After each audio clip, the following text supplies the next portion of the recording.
Hello friends, how are you. I hope आप सभी अच्छे होंगे और welcome to my YouTube channel Super Angels Academy. आपका बहुत बहुत स्वागत है।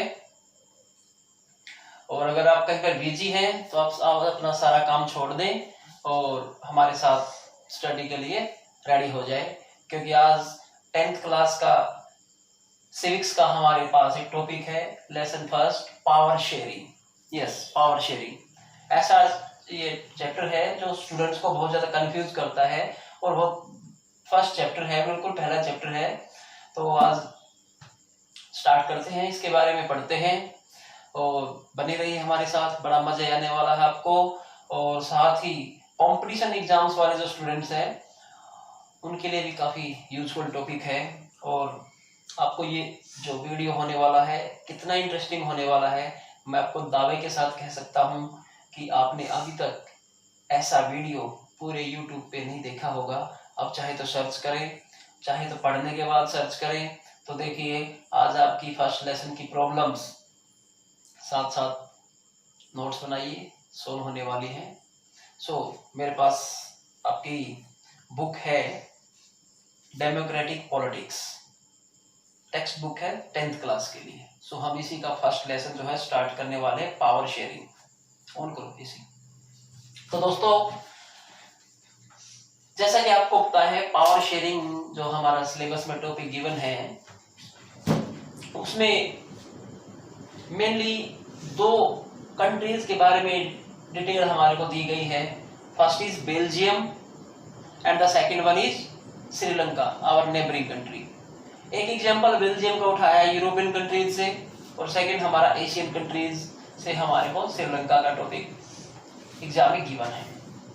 आज हम सबसे पहले अपने नेबरहुड के बारे में बात कर लेते हैं। हम अपने पड़ोसी देश के बारे में बात कर लेते हैं, श्रीलंका के बारे में बात कर लेते हैं। इसके बाद हम बेल्जियम के बारे में भी डिस्कस करेंगे, नेक्स्ट वीडियो में करेंगे। लेकिन फर्स्ट ऑफ ऑल आज हम बात करते हैं power sharing system in Sri Lanka. सबसे पहले हम बात करेंगे what is power sharing.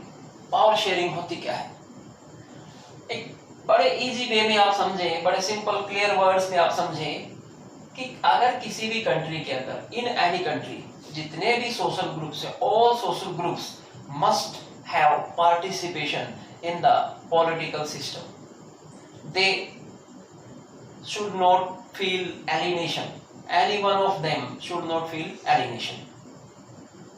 Means सभी सोशल ग्रुप्स को, कल्चरल ग्रुप्स को, रीजनल ग्रुप्स को इक्वल या शेयर के अकॉर्डिंग पार्टिसिपेशन उनका पावर में होना चाहिए।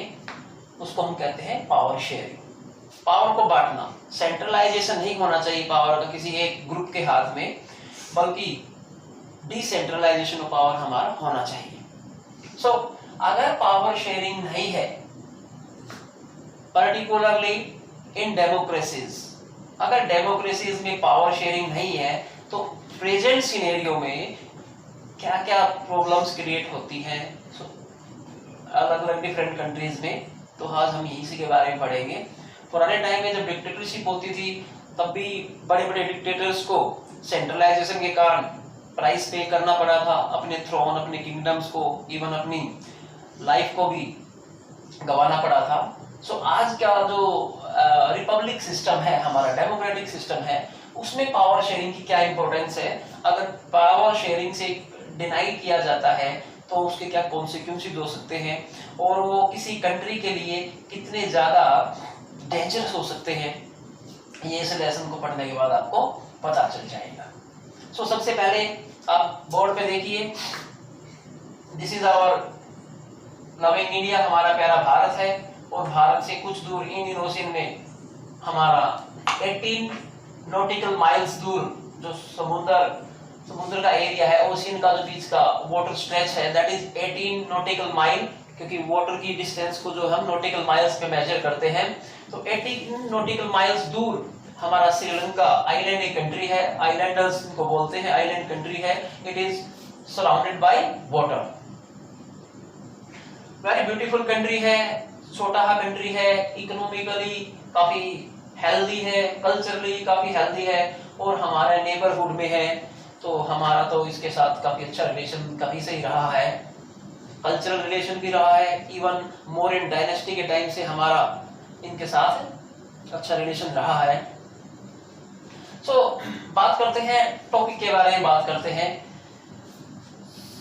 श्रीलंका के अंदर जो पावर शेयरिंग है उसका एक मॉडल सेट हुआ है आफ्टर 2009 मेनली सेट हुआ है।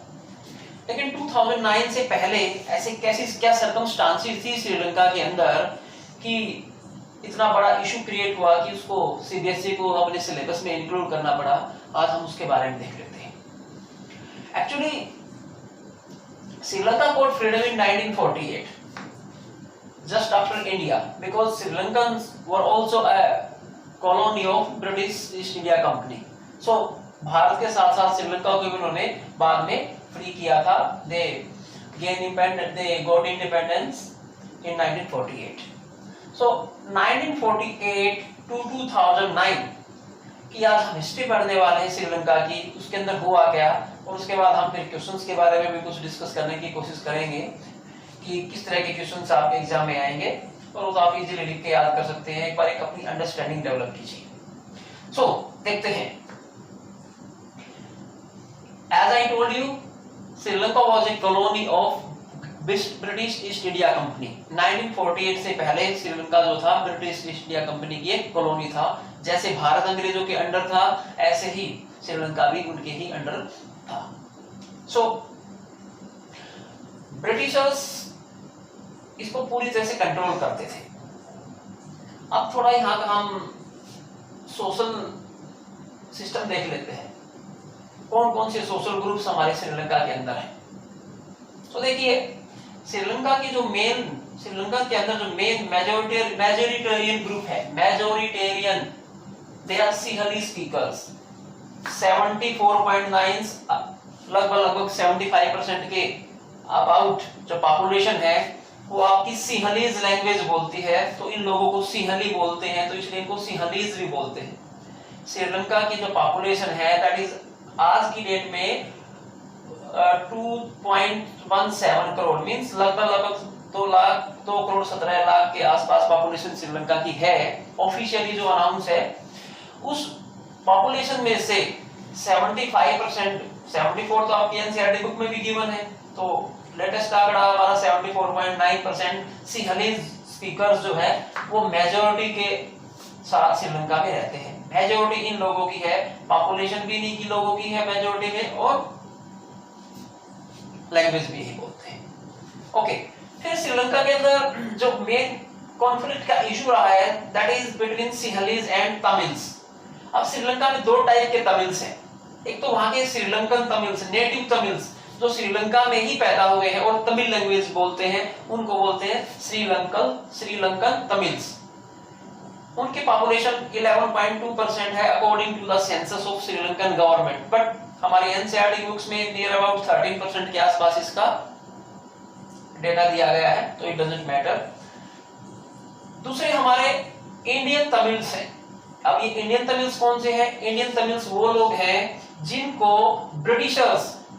ब्रिटिशर्स कॉलोनी के टाइम पे भारत से तमिलनाडु के आसपास का जो एरिया है वहां से स्लेव्स बना के या लेबर्स के रूप में श्रीलंका में लेके गए और अपने फार्म्स के ऊपर उन्होंने काम कराने के लिए उन लोगों को रखा, और वो तमिल बोलने वाले लोग थे। तो तमिल बोलने वाले इसलिए लेके गए क्योंकि तमिल के अंदर क्या था, पहले से कुछ लोग तमिल बोलते थे, तो उनके साथ कम्युनिकेशन में हेल्प करने के लिए भी इन लोगों ने काफी हेल्प की है। ये देखिए जो ये ब्लैक वाला एरिया है और ये कुछ एरिया है श्रीलंका के मैप में, ये कैंडी डिस्ट्रिक्ट है यहाँ पे इनका, तो कैंडी वहां पे और आसपास ये कुछ नॉर्थ श्रीलंका का जो पार्ट है, कुछ इधर इंडियन तमिल स्पीकर्स रहते हैं। सिंहलीज, ये जितना ब्लैक एरिया आपका दिखाई देता है यहाँ पर सभी का सभी मेन डोमिनेंस मेजॉरिटी जो है सिंहली स्पीकर्स की है। श्रीलंकन तमिल्स कौन से हैं? ये जो लाइन के द्वारा मैंने रिप्रेजेंट किए हैं, these areas are mainly Sri Lankan Tamils dominated areas हैं। श्रीलंकन मूर लैंग्वेज और मूर मींस मुस्लिम्स, कुछ एरिया में देखिए जो गोल सर्कल्स हमारे राउंड सर्कल्स है, यहाँ पे मुस्लिम्स पॉपुलेशन है श्रीलंका में। और ये 9.2% है। 0.5% में अदर ग्रुप्स भी आते हैं। बुद्धिस्ट है, इसके अंदर मेन ग्रुप्स है, क्रिश्चियंस है। और ऐसा भी बताते हैं श्रीलंका के अंदर कि क्रिश्चियंस एटलीस्ट लगभग 10% तक पहुंच गए हैं, और वो इतने स्मार्ट है कि वो दोनों लैंग्वेज बोलते हैं, सिंहलीज लैंग्वेज भी बोल लेते हैं और आपकी तमिल लैंग्वेज भी बोल लेते हैं। So this is the social structure of Sri Lanka. Sinhalese and Tamils are mainly two social groups. They have diverse culture and means you can see language is main difference between these two social groups. Okay. So this is the map of Sri Lanka. आप अच्छी तरह से observe करें। थोड़ा और देख लेते हैं। ये इधर श्रीलंका की राजधानी कोस्टल स्टेट है, कैपिटल ऑफ श्रीलंका कोलंबो है। तमिलनाडु से अगर कोलंबो तक हम डिस्टेंस कवर करते हैं, तमिलनाडु का वो सिटी पकड़ के, तो लगभग 1240 किलोमीटर के आसपास 1238 किलोमीटर का आपका डिस्टेंस होता है। कुछ इस तरीके से यहाँ से लेके इस तरफ से कवर करके आए अगर हम, तो ये आपका इधर 1240 किलोमीटर के आसपास का टोटल डिस्टेंस आपका बनता है। ओके, जो हमारा मेन डिस्कशन का पॉइंट रहेगा दैट इज जाफना। ये जो आपका नॉर्थ श्रीलंका का एरिया है, जो नॉर्दर्न श्रीलंका का एरिया है, जो इंडियन ओशियन में बिल्कुल भारत के पास वाला एरिया है, that is called Jaffna. Jaffna district, Jaffna state आप इसको बोल सकते हैं। तमिलनाडु का एक तमिल्स बोलते हैं, तो तमिलनाडु के काफी क्लोज भी है। तो जाफना का मेन रोल हमारा रहने वाला है, और इसको तमिल स्टेट के रूप में भी डिमांड की गई थी श्रीलंकन सिविल वॉर के दौरान। तो कैसे क्या ये सेपरेट स्टेट बन पाया या नहीं बन पाया, इसके बारे में भी हम बात करने वाले हैं। तो चलिए दोस्तों, आगे बढ़ाते हैं अपनी स्टोरी को। हम स्टार्ट करते हैं 1948 से आगे चलते हैं। As you know, Sri Lanka got independence in 1948, और बिफोर 1948 तो एडमिनिस्ट्रेशन था, जो पावर का सेंटर था, पावर सेंटर जो था ब्रिटिशर्स के हाथ में था। और ब्रिटिशर्स को आपको पता है, ब्रिटिशर्स ने कुछ तमिल तमिल स्पीकर्स को ज्यादा पावर दी हुई थी। मेनली देखा जाए तो तमिल जो बोलने वाले तमिल ग्रुप्स हैं, उनकी पॉपुलेशन कम है, but they held the important post. They were very rich. They occupied land. आपके जो प्लांटेशन का जो मेन बिजनेस था, उसमें मेन रोल इन्हीं सभी का होता था। मींस ब्रिटिशर्स ने ज्यादा पावर तमिल्स को दी हुई थी, और जो वहां के जो मेन सिंहलीज थे, उनके साथ अच्छा ट्रीटमेंट नहीं था। दे वर डिप्राइव्ड ऑफ देयर राइट्स। उनको तो सिर्फ लेबर्स के तौर पर यूज किया जाता था, उनके साथ दे वर नॉट ट्रीटेड वेल। सो अब प्रॉब्लम क्रिएट यहीं से होती है। सिंहलीज जो लोग हैं, जो मेजॉरिटी ग्रुप है, उसको उनके राइट्स मिले नहीं है, क्योंकि ब्रिटिशर्स ने जो हायर पोस्ट है और जो पावरफुल पोस्ट है, उनके ऊपर तमिल्स को ही बिठाया है, या खुद अपने खुद के ब्रिटिश ऑफिसर्स हैं। तो मेन पावर जो है उन्हीं के पास है, और बिजनेस में भी उन्हीं का हाथ है, बिजनेस में भी उन्हीं का शेयर ज्यादा है। तो इससे क्या है, सिंहलीज के अंदर एक जो गुस्से की फीलिंग है तमिल्स के प्रति। they think that they are suffering due to the Tamils. Okay, आगे बात करते हैं। 1948 में जैसे ही श्रीलंका को इंडिपेंडेंस मिलती है, वहां पे मेजोरिटेरियन डेमोक्रेटिक कंट्री होने का इलेक्शंस होते हैं। मेजोरिटेरियन ग्रुप की गवर्नमेंट आती है, मींस सिंहलीज सपोर्टर्स, सिंहलीज की जो आपकी सरकार बन जाती है। सिंहलीज जो सपोर्टर्स थी वो पावर में आते हैं, दे फॉर्म द गवर्नमेंट। और जैसा कि आपको पता है, माइट इज राइट, जिसकी लाठी उसकी भैंस। और अब इनके पास तो पावर आ गई थी, तो अब इन्होंने क्या स्टार्ट किया, इन्होंने का मतलब यहाँ पे श्रीलंकन गवर्नमेंट ने क्या स्टार्ट किया, सिंहलीज को आगे बढ़ाना स्टार्ट किया और तमिल्स को पीछे धकेलना स्टार्ट किया। उन्होंने कुछ ऐसी पॉलिसीज क्रिएट करनी स्टार्ट की, ऐसी पॉलिसीज फॉर्म की, ऐसे ड्राफ्ट लेके सामने आए, ऐसे एक्ट पास किए कि इससे तमिल्स जो थे उनका डेवलपमेंट ट्रैक से उतर जाए, और जो सिंहलीज है उनको ज्यादा डेवलपमेंट की अपॉर्चुनिटीज, बिजनेस अपॉर्चुनिटीज ज्यादा मिलती रहे। कुछ इस तरह के अरेंजमेंट्स किए, और इसकी स्टार्टिंग होती है गवर्नमेंट के जो डिसीजन है 1956 में, जो सबसे मेन इशू है 1956 में श्रीलंकन गवर्नमेंट ने एक अनाउंसमेंट किया, एक एक्ट पास किया कि इस एक्ट के द्वारा क्या डिसाइड किया गया कि श्रीलंका में सिंहलीज को only official language, recognised language announce किया गया। जैसे भारत में तो सभी सोशल ग्रुप्स को इक्वल दी गया, हमारे कॉन्स्टिट्यूशन में तो 22 लैंग्वेजेस जो है, जो लोकल लैंग्वेजेस है उनको रिकॉग्निशन दिया गया है।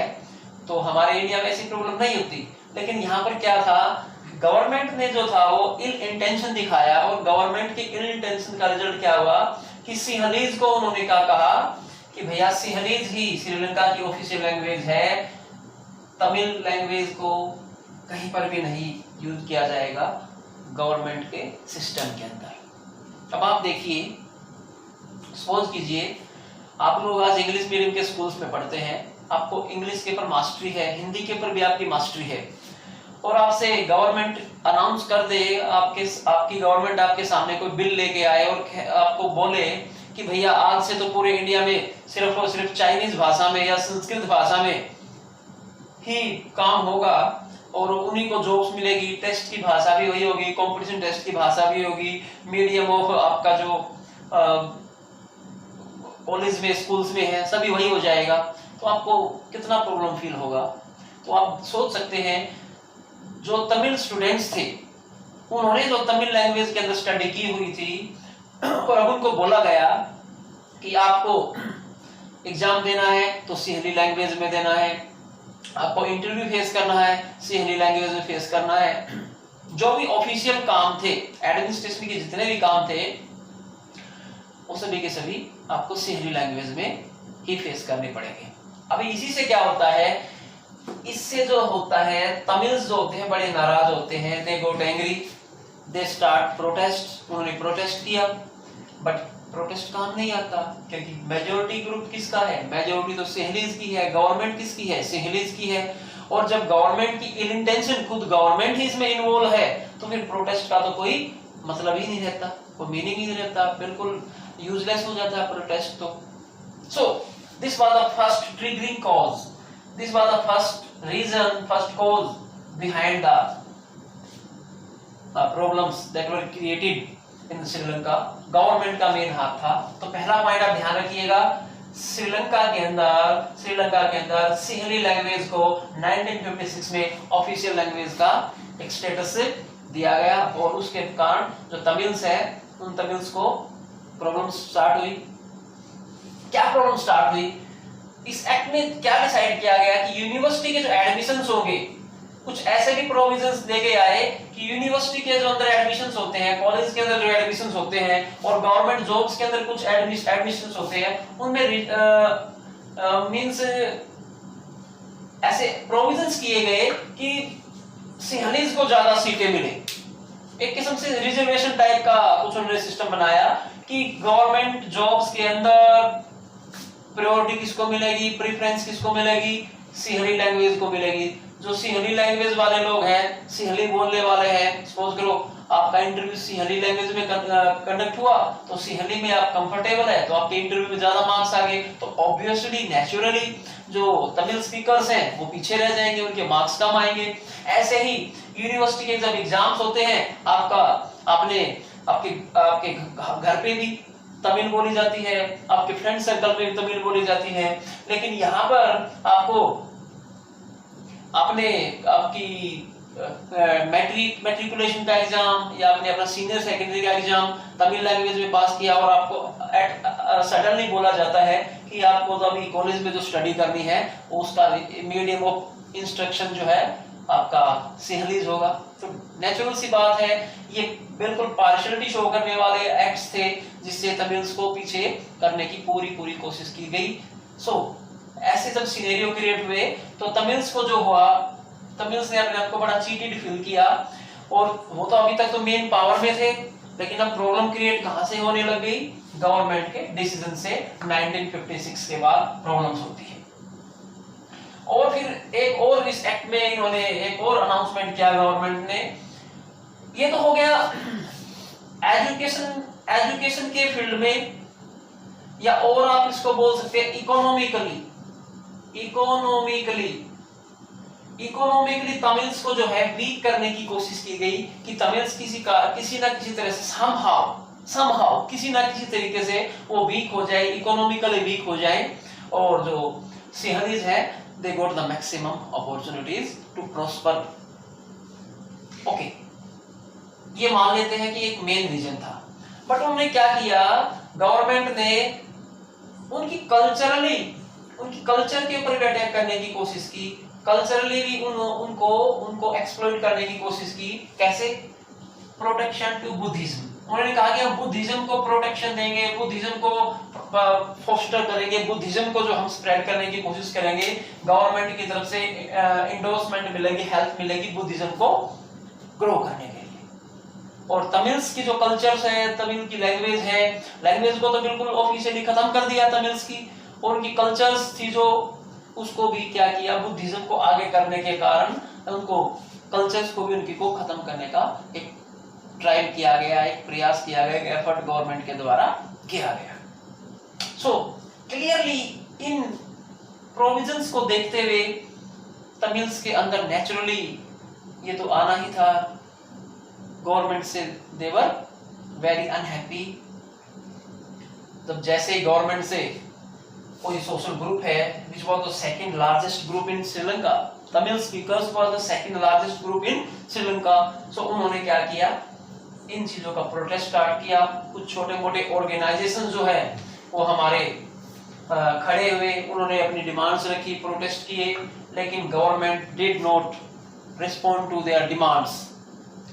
गवर्नमेंट ने उनके डिमांड्स के बारे में कुछ भी ध्यान नहीं दिया। और अब जब कोई बार बार आप डेमोक्रेटिक वे में,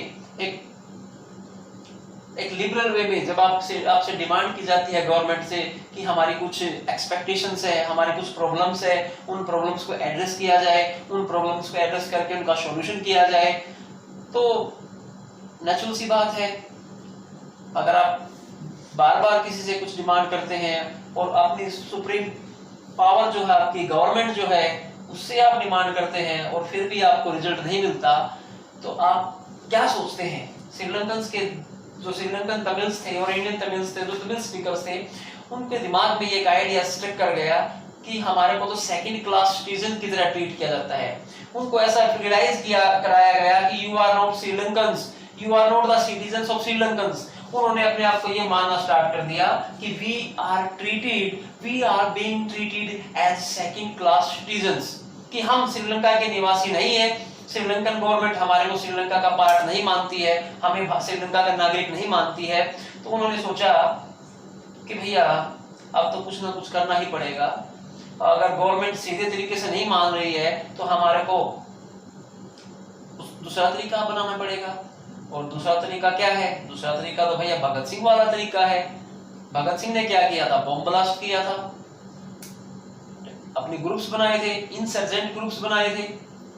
तो ऐसा ही कुछ श्रीलंका में भी स्टार्ट हुआ, और श्रीलंका में ये जो डेवलपमेंट्स है, जो गवर्नमेंट के खिलाफ तमिल्स जो खड़े हो गए, उसके कारण श्रीलंका में एक सिविल वार स्टार्ट होता है। श्रीलंका में एक सिविल गृह युद्ध की सिचुएशन क्रिएट हो जाती है। तो अब देखिए, थोड़ा मैं रुकता हूं और लेसन के साथ इस इंफॉर्मेशन को रिलेट करने की कोशिश करते हैं। Why is power sharing important? This is the main question. Why power sharing is important? Power sharing important क्यों है? प्रेजेंट सिनेरियो में, एक डेमोक्रेसी में पावर शेयरिंग का क्या इंपॉर्टेंस है? तो पावर शेयरिंग का इंपॉर्टेंस यही है, अगर आप किसी भी सोशल ग्रुप को, किसी भी कल्चरल ग्रुप को, किसी भी लिंग्विस्ट ग्रुप को, किसी भी रीजनल ग्रुप को, मींस अपनी ही कंट्री के अंदर अगर आप पार्शियलिटी का एटमॉस्फेयर क्रिएट करोगे, तो डेफिनेटली उस कंट्री को क्या देखना पड़ेगा? सिविल वार देखना पड़ेगा। और सिविल वार किसी भी कंट्री के लिए गुड साइंस नहीं है। वार्स वर्ड जहाँ पे आ गया तो देखिए क्या प्रॉब्लम है। अगर किसी अदर कंट्री के साथ वार होती है तो चलो उसमें तो आपका पैट्रियोटिज्म हो जाता है, आपके जो सिटीजन्स है वो अपने साथ किसी भी तरह का भी है वो इल ट्रीटमेंट बर्दाश्त कर सकते हैं। they can suffer from poverty, they can adjust any kind of bad और war situation, it doesn't matter for them. But जब खुद की गवर्नमेंट इन्वॉल्व होती है तो वहां पे सिविल वार हो जाता है। सिविल वार मींस क्या होता है, जब किसी एक कंट्री के सिटीजन खुद अपनी गवर्नमेंट के साथ लड़ते हैं या अपने आपस में अपने कंट्री के दूसरे डिफरेंट ग्रुप्स के साथ उनका जो स्ट्रगल होता है, और किस लिए होता है, पावर के लिए जो स्ट्रगल होता है, that is called civil war. इस सिचुएशन को हम क्या कहते हैं, सिविल वार बोलते हैं। तो दोस्तों अब आगे का जो पार्ट है वो बड़ा इंटरेस्टिंग होने वाला है। आपने ऐसा कभी देखा नहीं होगा। 10th क्लास के स्टूडेंट्स का जो टॉपिक है वो अच्छी तरह से क्लैरिटी क्यों नहीं आती है, तो देखिए मैं अभी आपको बताने वाला हूँ। श्रीलंकन गवर्नमेंट के एक छोटे से एक्ट के कारण, छोटा तो एक्ट नहीं कह सकते इसको, एक जो उनकी जो होनी चाहिए, गवर्नमेंट की जो थिंकिंग होनी चाहिए, जो गवर्नमेंट की आइडियोलॉजी होनी चाहिए, उसके कारण क्या क्या प्रॉब्लम इसी कंट्री को फेस करनी पड़ती है। तो मैं बता देता हूं, अगर पावर शेयरिंग नहीं है तो पहला तो मैंने क्या बताया, एक कंट्री में सिविल वार हो सकता है। सेकेंडली, जो आपकी अलग अलग सोशल ग्रुप्स आपकी कंट्री के अंदर हैं, उनके अंदर आपस में इंडिफरेंस का एटमॉस्फेयर क्रिएट हो सकता है, उनके अंदर एनिमिटी का जो एक फीलिंग है वो घर कर जाता है। सेकंड के बाद थर्ड पॉइंट जो है, जब सिविल वार की सिचुएशन होती है तो डेफिनेटली डायरेक्टली किसी ना हर कंट्री की इकोनॉमी जो होती है उससे डायरेक्टली सफर होती है। अब सिंहलीज गवर्नमेंट जो थी, उनको जो अपना फोकस डेवलपमेंट पे होना चाहिए था, वो सारा का सारा फोकस जो है इस सिविल वार को कंट्रोल करने में लगाना पड़ता है। उसका बहुत सारा पैसा खराब होता है, प्रॉपर्टी खराब होती है, बिजनेस का एटमॉस्फेयर बिगड़ जाता है। अब श्रीलंका जो एक मेन कंट्री है, जो जिसका टूरिज्म बड़ा पॉपुलर है, यहाँ पे बहुत सारे टूरिस्ट घूमने के लिए जाते हैं, तो टूरिस्ट से उनकी इनकम होती है, फॉरेन करेंसी उनके पास आती है।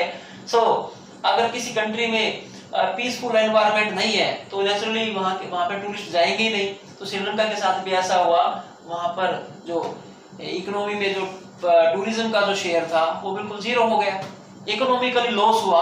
और किसके कारण हुआ, खुद गवर्नमेंट के डिसीजन के कारण हुआ। ओके, फिर एक और देखिए, अगर आपकी कंट्री के अंदर सिविल वार है तो नेचुरली ये ऐसी थिंकिंग, एक ऐसा कुछ मैसेज आपके नेबरहुड में चला जाता है कि भैया हमारे नेबरहुड में कुछ कंट्री सेफ नहीं है, तो आसपास की कंट्रीज में भी उसका इफेक्ट होता है। तो ये जो श्रीलंकन सिविल वार है, इसका तो भारत के साथ बहुत बड़ा रिलेशन है, क्योंकि इस गवर्नमेंट के इस डिसीजन के कारण और इन तमिल्स के कारण ही जो स्ट्रगल गवर्नमेंट का स्टार्ट हुआ, सिविल वार स्टार्ट हुआ, इस सिविल वार के कारण ही हमारे एक प्राइम मिनिस्टर थे श्री राजीव गांधी। जी हाँ, श्री राजीव गांधी जो हमारे प्राइम मिनिस्टर थे, उनको 21 मई 1991 हमारे एक प्राइम मिनिस्टर को भी अपने जान गंवानी पड़ी। क्यों? सिविल वार श्रीलंका में हुआ, लेकिन असैसिनेशन हुआ इंडिया के प्राइम मिनिस्टर का, राजीव गांधी का। तो अब अगर श्रीलंका का कुछ रोल है इंडिया के प्राइम मिनिस्टर को मारने में, तो definitely India is the largest democracy. India neighbourhood में काफी बड़ी पावरफुल कंट्री है, तो पावरफुल कंट्री के साथ हमने अपनी दुश्मनी मोल ली है।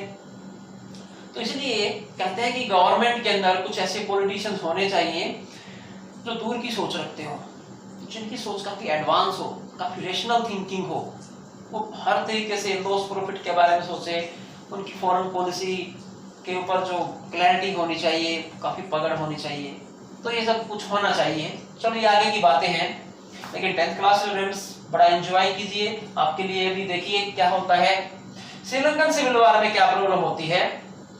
जैसा कि मैंने बताया, अब जैसे ही तमिल बच्चे भी पैदा होते हैं तो उनको भी यही एहसास हो जाता है कि भैया हम पैदा हो गए, स्कूल जाने लगे, तमिल स्टूडेंट स्कूल जाते हैं, उनको तमिल पढ़ने को नहीं मिलती, कॉलेज जाते हैं, कॉलेज में एडमिशन नहीं मिलता, जॉब्स में के लिए अप्लाई करते हैं तो जॉब्स में उनको अच्छी जॉब्स नहीं मिलती है।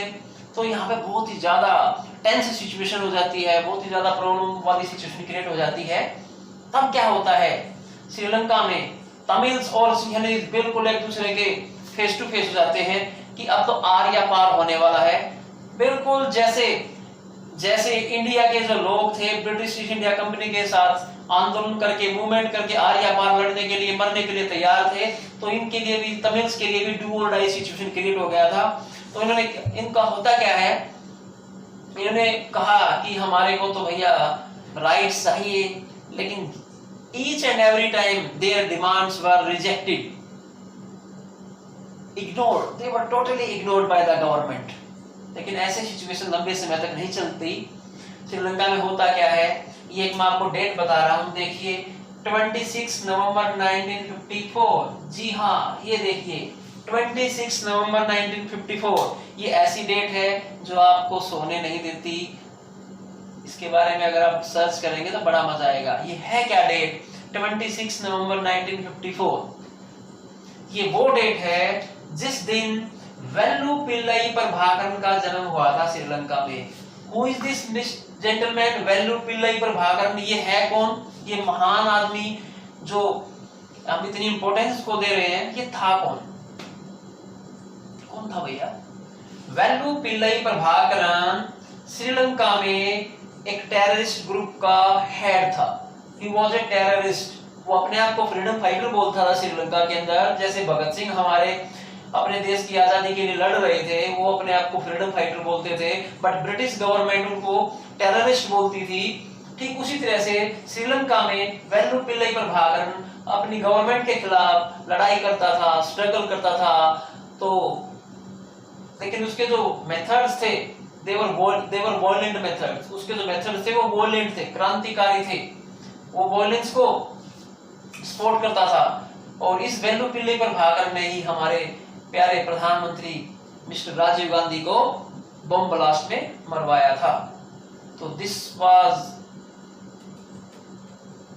वेल्लू पिल्लई प्रभाकरन। 26 नवंबर 1954, 26 नवंबर को तो हमारा संविधान भी बन के तैयार हुआ था और 26 जनवरी को ही हमारा संविधान लागू भी हुआ था। और उसी दिन इन श्रीमान जी का धरती पे अवतरण हुआ था। सो क्या होता है, चलते हैं हम।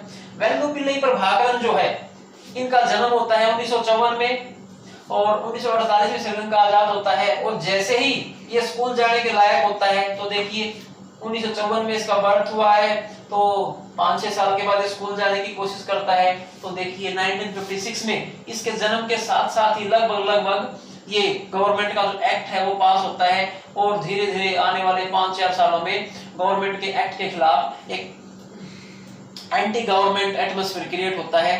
तो वेल्लू पिल्लई प्रभाकरन जो है, इसको भी ये सारी प्रॉब्लम फेस करनी पड़ती है। और ये at the age of 15 years, 15 साल की उम्र में ही, ओनली 15 इयर्स की एज में वेल्लू पिल्लई प्रभाकरन जो है स्कूल ड्रॉप आउट हो जाता है, अपना स्कूल छोड़ देता है। क्योंकि स्कूल में तो मन नहीं लगता, उसको रियलाइज होता है कि भाई आप पढ़ोगे तो कैसे पढ़ोगे, पढ़ भी लोगे तो आपको जॉब नहीं मिलने वाली। कोई बात नहीं, क्या करता है ये मिस्टर वेल्लू पिल्लई प्रभाकरन क्या करता है, ये वेल्लू पिल्लई प्रभाकरन 15 साल की उम्र में एक ऑर्गेनाइजेशन को स्टार्ट करता है सिविल वॉर के टाइम पर 22 में 1972।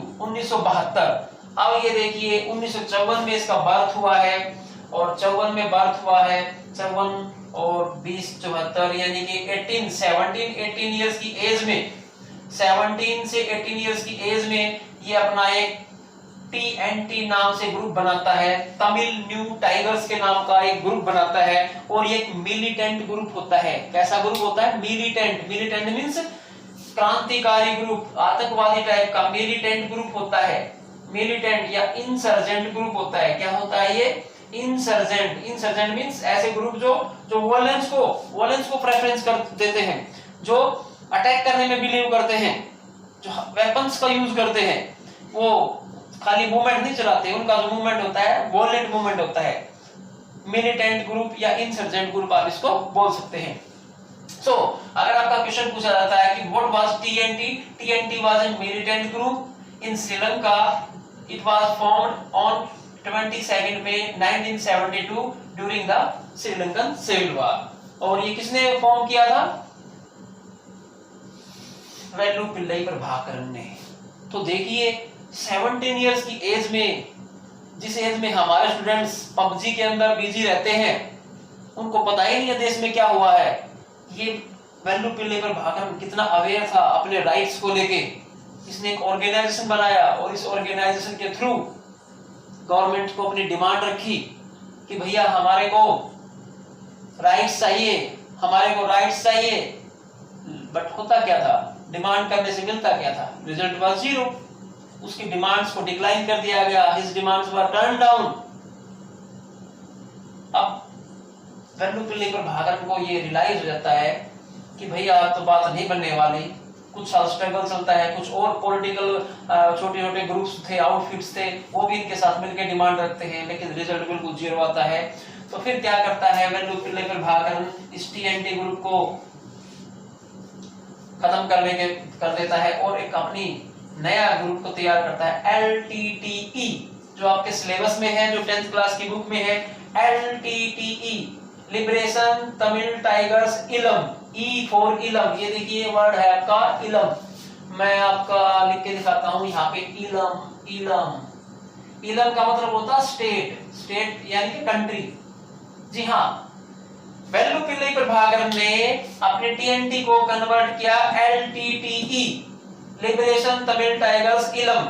इलम मीन स्टेट, कि हमें लिबरेशन माने मुक्ति चाहिए, आजादी चाहिए। तमिल जो टाइगर्स हैं, ये अपने आप को टाइगर्स बोलते थे कि हम बहुत ब्रेव हैं टाइगर की तरह, तो हमें अपने लिए एक अलग से LTTE के लिए, लिबरेशन तमिल टाइगर्स इलम जो इनका ऑर्गेनाइजेशन था, इन्होंने डिमांड की कि हमारे को एक अलग से स्टेट चाहिए। इलम मीन स्टेट, तो हमारे को अलग स्टेट चाहिए।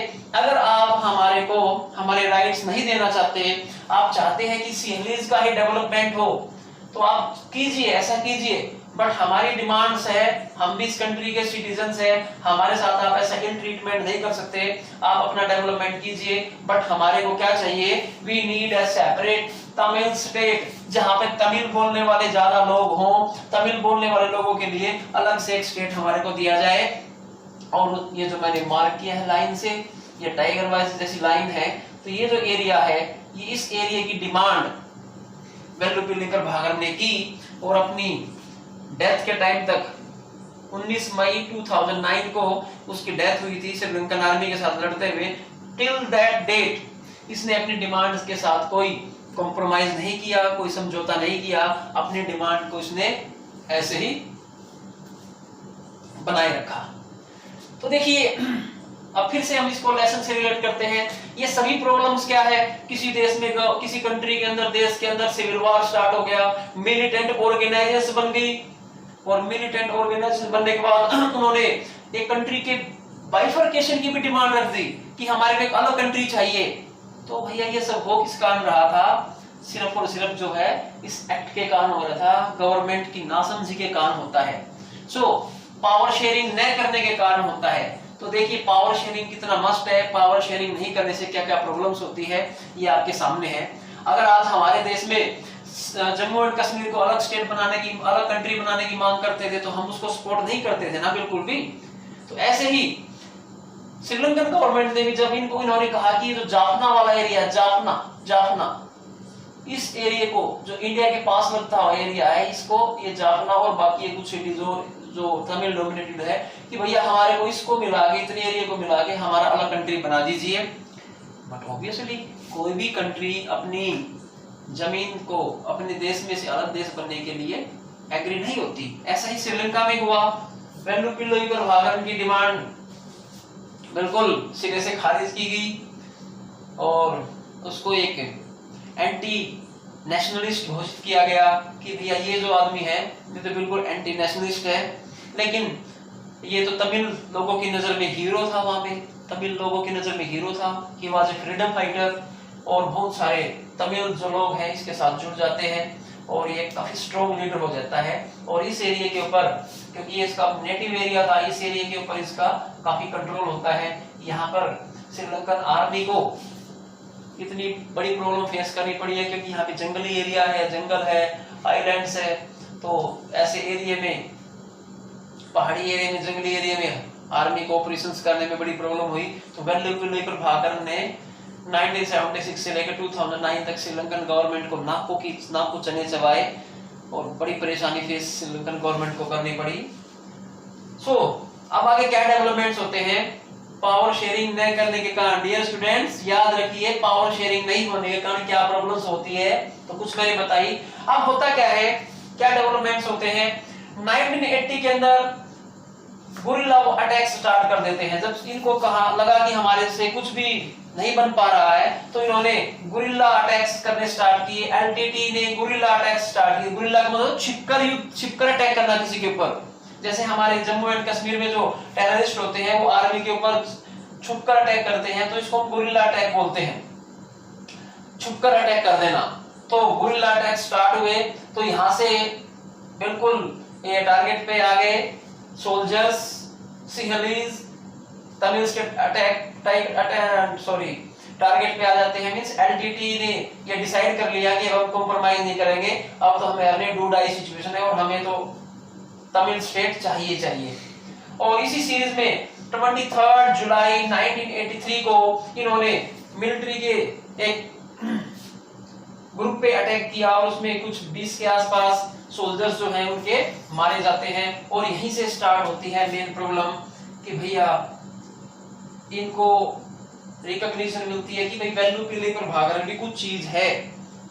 अब यहां से तमिल्स को भी लगता है कि हाँ वैल्यू पिले पर भागन स्ट्रॉन्ग होता जा रहा है, तो हमें अपना एक अलग स्टेट मिल सकता है, तो उन्होंने इसको सपोर्ट करना स्टार्ट कर दिया। इसके बाद होता क्या है, जैसे ही ये इंसिडेंट होता है, आर्मी के ऊपर अटैक होता है, तो सिंहली सपोर्ट वाली जो गवर्नमेंट होती है उसने लोगों को छूट दे दी सिंहलीज को कि तमिल्स को मारो। तमिल्स के खिलाफ राइट स्टार्ट हो जाते हैं, दंगे स्टार्ट हो जाते हैं और एक हफ्ते तक दंगे चलते रहते हैं। गवर्नमेंट उनको कंट्रोल नहीं करती। मींस जो है तमिल्स जो लोग हैं उनको चुन चुन कर मारा जाता है।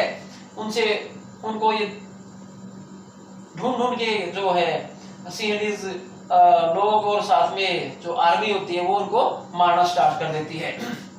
सो ऐसा चलता रहता है।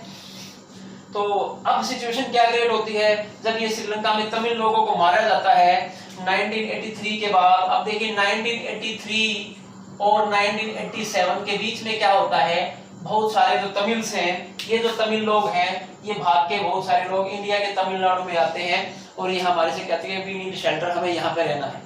क्योंकि बहुत सारे रिलेटिव्स इनके रहते थे, लेकिन एक सपोर्ट था नेचुरली, भारत का सपोर्ट इनके साथ है, इंडिया का, क्योंकि तमिल्स बोलते थे। तो इंडिया भी वेल्लू पिल्ली प्रभाकरन को सपोर्ट करता था।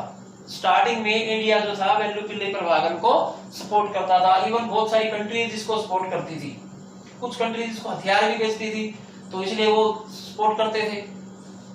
और जब भारत में बहुत सारे तमिल्स श्रीलंका से भारत में आने लगे, तो भारत के ऊपर प्रेशर आ गया कि भाई ये तो बड़ी प्रॉब्लम हो गई है, तो मना भी नहीं कर सकते थे क्योंकि पॉलिटिकल सिस्टम उस तरीके का ऐसा था। तो जब ऐसा लगा कि भैया इंडिया के साथ भी श्रीलंका के रिलेशन खराब हो सकते हैं, तो श्रीलंकन गवर्नमेंट ने डिसाइड किया कि भैया कुछ हमारे को तो बातचीत कर लेनी चाहिए। तो उन्होंने इंडियन गवर्नमेंट को कहा कि आप कोशिश करें, आप मीडिएटर बनिए और आप कोशिश करें कि सभी को एक टेबल पे बिठाया जाए और सभी मिलिटेंट्स ग्रुप जो हैं और श्रीलंकन गवर्नमेंट जो है और इवन इंडिया के लोग कुछ भी रिप्रेजेंटेटिव्स भी बैठे और बात करें कि भाई इस प्रॉब्लम का क्या सोल्यूशन निकाला जाए। सो 1987 में पीस अकॉर्ड साइन होता है श्रीलंकन गवर्नमेंट के बीच में और इंडियन गवर्नमेंट के बीच में। माय गॉड, श्रीलंकन गवर्नमेंट के बीच में और इंडियन गवर्नमेंट के बीच में पीस अकॉर्ड होता है कि भाई कैसे यहाँ पे पीस मेंटेन किया जाएगा। तो ये बड़ी प्रॉब्लम। जब ये अकॉर्ड हुआ तो मिस्टर वेल्लू पिल्ले प्रभाकरन तो इंडिया आए हुए थे। तो वेल्लू पिल्ले प्रभाकरन कहता है कि भैया मैं तो इस पीस अकॉर्ड को नहीं मानता, स्टेट की डिमांड तो मैं करता हूं, डिफरेंट स्टेट के लिए, सेपरेट स्टेट के लिए तो मेरी डिमांड है और मुझसे आप पूछते भी नहीं है। इंडियन गवर्नमेंट और श्रीलंकन गवर्नमेंट अपने आप में अकॉर्ड साइन कर लेती है, तो इसका तो कोई मतलब ही नहीं बनता। तो वेल्लू पिल्ले प्रभाकरन ने कहा कि मैं इसको मानता नहीं हूं, मुझे तो क्या चाहिए, मेरे राइट्स चाहिए, तमिल स्टेट चाहिए। बट राजीव गांधी के कहने पर क्या होता है, वेल्लू पिल्ले प्रभाकरन एग्री हो जाता है कि कोई बात नहीं, हम बातचीत करेंगे, हम अपने आप सरेंडर कर देते हैं, हम सरेंडर करेंगे, धीरे धीरे सरेंडर करेंगे। लेकिन 2-3 महीने के बाद ये जो पीस अकॉर्ड है इसका भी वोलेशन हो जाता है, ये सफल नहीं हो पाता। और इस अकॉर्ड में एक और खास बात थी, Indian peace keeping forces, IPKF, एक वर्ड आएगा IPKF का मतलब होता है Indian peace keeping forces. Indian peace keeping forces means Bharat की जो मिलिट्री थी वो श्रीलंका में गई और वहां पे जो सिविल वार था उसको कंट्रोल करने के लिए, पीस रेस्टोर करने के लिए हमारी सेना वहां पे गई थी और उस ऑपरेशन को नाम दिया गया था ऑपरेशन पवन। अगर आपसे पूछा जाए कि ऑपरेशन पवन कहां था, ऑपरेशन पवन श्रीलंका में हुआ था। 1987 के अकॉर्ड के according Indian peace keeping forces जो थी वो श्रीलंका में गई थी और वहां पे वेल्लुपिल्ली प्रभाकरन का जो LTT ग्रुप था उसको सरेंडर करने में हेल्प करने के लिए गई थी। लेकिन कुछ समय के बाद क्या होता है, वेल्लुपिल्ली प्रभाकरन को ये रियलाइज हो जाता है कि भैया ये तो हमारे साथ चीटिंग हुई है, मैं इस समझौते को नहीं मानता। तो उन्होंने इंडियन पीस कीपिंग फोर्सेस के ऊपर भी अटैक करने स्टार्ट कर दिए, तो बहुत सारे इंडियन सोल्जर्स भी मरने स्टार्ट हो गए थे। तो इस तरीके से बड़ी समस्या हो गई श्रीलंकन। साथ साथ और क्या होता था, श्रीलंका के जो इनोसेंट सिटीजन्स थे उनको भी मारा जाता था। श्रीलंकन आर्मी जो थी तमिल्स को मारती थी और तमिल्स जो थे श्रीलंकन आर्मी को, सिंहलीज को मारते थे। और इस वेल्लुपिल्ली प्रभाकरन ने और इसकी LTT ने पूरे ऑल ओवर द वर्ल्ड आज तक की हिस्ट्री में, ये LTT एकमात्र ऐसा ऑर्गेनाइजेशन है जिसने 2 देशों के स्टेट हेड्स को असैसिनेट किया है, मारा है।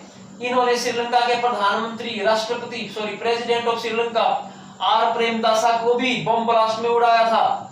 और इन्होंने भारत के प्राइम मिनिस्टर, इंडिया के प्राइम मिनिस्टर श्री राजीव गांधी को भी 21 मई 1991 को बम ब्लास्ट में उड़ाया था। तो एकमात्र ऐसा ऑर्गेनाइजेशन LTT है। आज के जो खूंखार ISIS जो और ये आपके जो ओसामा बिन लादेन जैसे जो संगठन थे जिन्होंने बनाए थे, उनसे भी ऐसा काम नहीं हुआ जिन्होंने 2 स्टेट हेड्स को असैसिनेट किया था।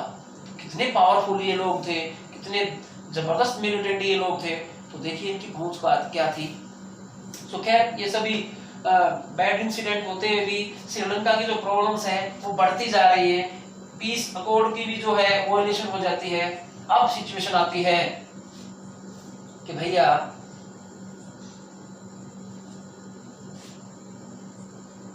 राजीव गांधी की हत्या के बाद श्रीलंका के और इंडिया के टाइज जो रिलेशन है वो भी काफी खराब हो जाते हैं। तो ये बड़ा अलग इशू है, उसके बाद देखेंगे। अब जब देखा जाता है कि जो यहाँ पर वेल्लुपिल्ली प्रभाकरन का बिल्कुल फुली कंट्रोल हो जाता है और यहाँ पे उसने अपनी अलग से गवर्नमेंट स्टार्ट कर दी। वहां पे अपनी उसकी खुद की गवर्नमेंट चलती थी, उसके खुद की करेंसी भी यहाँ पे चलती थी। वेल्लुपिल्ली प्रभाकरन ने इस एरिया को अपना अलग देश अनाउंस कर दिया था। उसकी खुद की करेंसी होती थी, उसकी खुद की अपनी आर्मी थी, उनका खुद का कॉन्स्टिट्यूशन था और उसकी जो आर्मी थी वेल डिसिप्लिन्ड आर्मी मानी जाती है। पूरे हिस्ट्री में अगर देखा जाए, जैसे हमारी आजाद हिंद फौज थी सुभाष चंद्र बोस की, ऐसे ही ये वेल्लुपिल्ली प्रभाकरन की आर्मी थी। सो होता क्या है, श्रीलंकन गवर्नमेंट जो होती है इससे काफी परेशान हो जाती है, इसके अटैक से परेशान हो जाती है। तो जो हमारे करंट श्रीलंका के प्रेसिडेंट है महिंद्रा राजपक्षे, वो आज की डेट में भी महिंद्रा राजपक्षे हैं। और उस टाइम 2009 में जो इनके प्राइम मिनिस्टर थे, प्राइम मिनिस्टर श्री माओ भंडारनायक के प्राइम मिनिस्टर थे, महिंद्रा राजपक्षे प्रेसिडेंट थे।